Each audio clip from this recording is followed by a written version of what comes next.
Serious note right now. A 5-year-old Las Vegas girl who was brutally abused as an infant is about to be sent back to her biological parents. Emma, as we're calling her, was taken into foster care 5.5 years ago after sustaining some serious injuries. Actually, she had 2 skull fractures.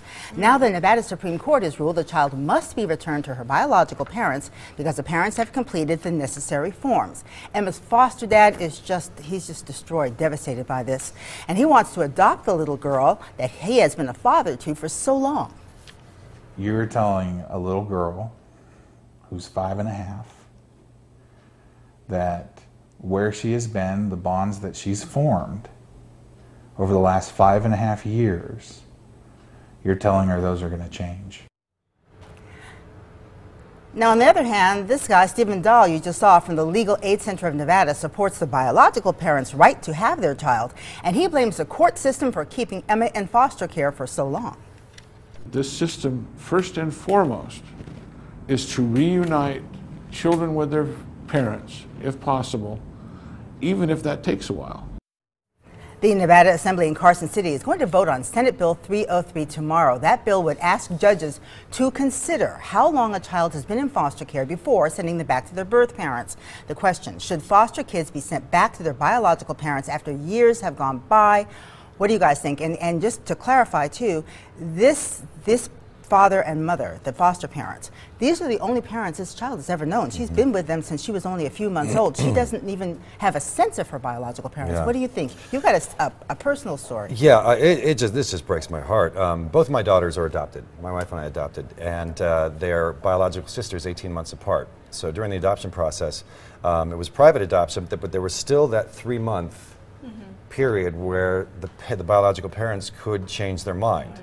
This was the longest 3 months of our lives. I mean, it was just panicking, you know, and so it all worked out. You know, they're both 10 and 11, and just blessed to have them, and, you know, God put them in the right place. Because we start thinking about things like, if not for us, then would it be possible, would they even know each other?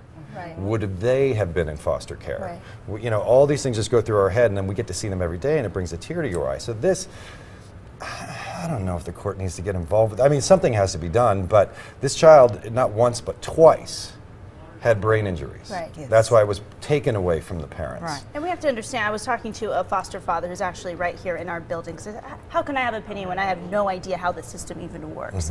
And he's like, here's the thing. The system right now is very unorganized. It is too easy to take kids out of their home, and it is too easy to bring them back to their home. So there's that whole discrepancy happening right now. So what he's saying is that at 6 months is when the longest it should go, right, for parents to have that decision, the biological parents to say, okay, yes, I've made the changes, I've gone to my classes, I've done all these things.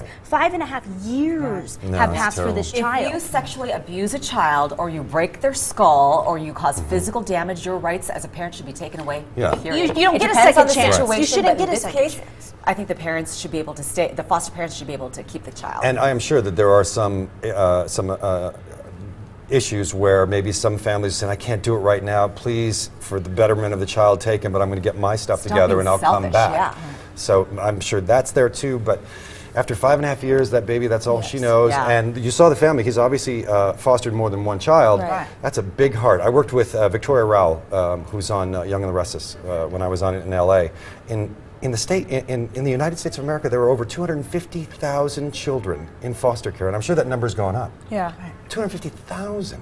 And the whole foster care, it's about unification, it's about bringing them back, but not after 5.5 years, in my opinion. So what do you guys think out there? Share your thoughts on our Valley View Live Facebook page, or hop on Twitter or Instagram. Our handle is @ValleyViewLive. Always use that hashtag VVLive. Go nowhere.